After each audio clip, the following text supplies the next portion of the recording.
For over 30 years, the Hyundai Sonata has always been the signature vehicle in the Hyundai portfolio, which is why an all-new version is a really big deal. I'm at the 2019 New York International Auto Show, and this is the all-new 2020 Sonata. Let's take a first look.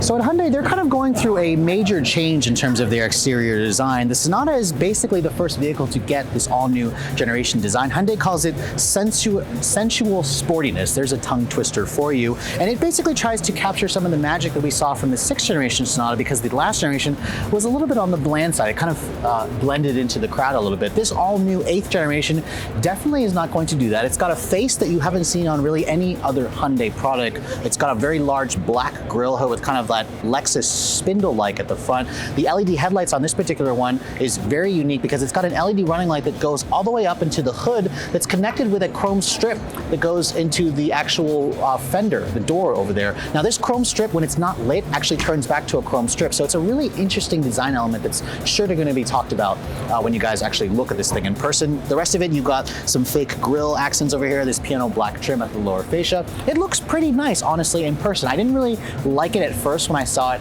in pictures, but here in person in this red color with the sport accents, it really makes this thing stand out. Now underneath the hood of the new Sonata, Hyundai is going to be launching it with 2 gas engines. The base model will be a 2.5 liter, a new 2.5 liter 4-cylinder with direct injection, 191 horsepower, 181 foot-pounds of torque. This one here probably has the new 1.6 liter turbo with around 180 horsepower, but more torque at 195. It all goes out through an 8-speed automatic. Front-wheel drive is still the standard option. No all-wheel drive is available on the Sonata just yet. Now at a wheelbase of 111 inches long and an overall length of 193 inches long. This is about 2 inches longer overall in the length and about an inch longer in the wheelbase. It's also an inch wider to give this thing a much more aggressive stance. The wheels on this particular one are a 19-inch wheel. They're wrapped in fatter 245 series tires. They're kind of like the sportier trim. I'm not entirely sure what the trim line structure is yet.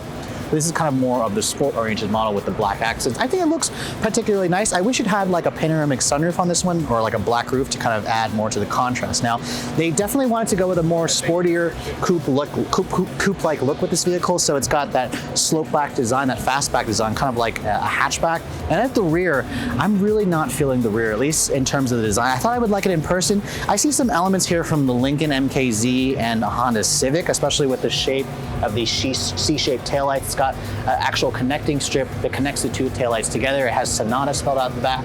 And I apologize, it's a little bit dark here, but down here at the lower fascia, there's only a single outlet dual exhaust tip that goes with this particular one, because I believe it has the 1.6 liter engine. Now, in terms of the trunk capacity, just like the Elantra, it's got a little hidden area where you can open the trunk. And Hyundai says the trunk capacity measures 16 cubic feet of space, which make it one of the best in the class. So the trunk capacity is definitely very usable.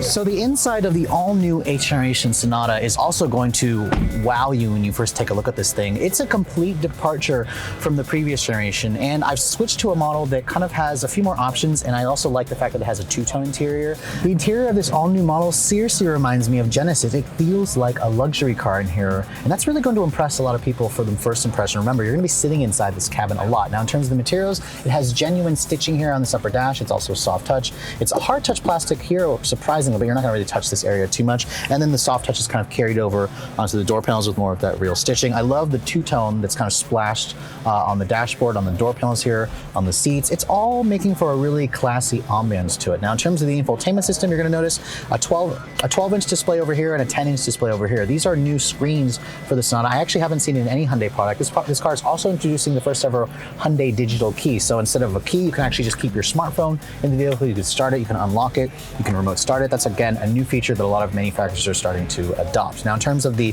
center stack capability, here there's a wireless charging pad, there's a USB port, dual zone climate control over here. The vents, I like the way they're designed. And then, like the other newer Hyundai products, you have a push button transmission selector here for the 8-speed automatic transmission, some more piano black plastic trim. Now, the one thing I don't really love is the steering wheel design. It tries to look a little bit like the previous generation Mercedes-Benz S-Class, or the current generation. It's definitely comfortable. I wish it looked a little bit sportier.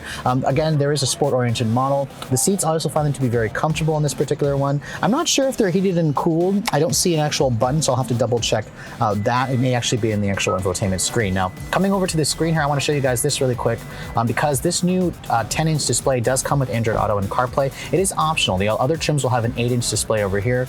The one thing that I really love is the fact that when you go to the nav display, check out this new map.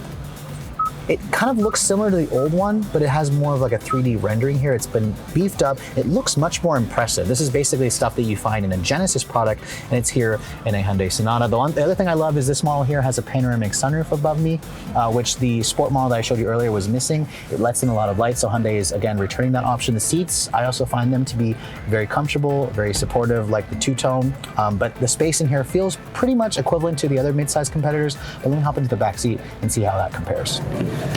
Now, as a midsize family sedan, the back seat is obviously going to be a very important consideration, and Hyundai's specifications say this car has 34 inches of legroom, which is very small. That's like 2 to 3 inches less than what most of the competition has. But at 5'7", getting back here, this feels very comparable to a Toyota Camry, not quite as much as a Volkswagen Passat or a Honda Accord, but this is like a Nissan Altima. The space back here, the floor has a slight hump to it.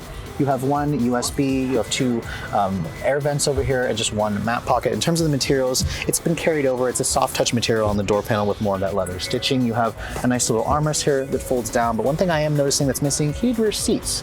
I'm surprised this one doesn't have it, but again, it could be a pre-production model. Now, this all-new 2020 Sonata is supposed to go on sale in October of this year with no pricing yet announced, but I'm going to imagine it's going to stay right around that low $20,000 range where the current model currently lives. For Redline reviews of the 2019 New York International Auto Show, I'm Hyundai.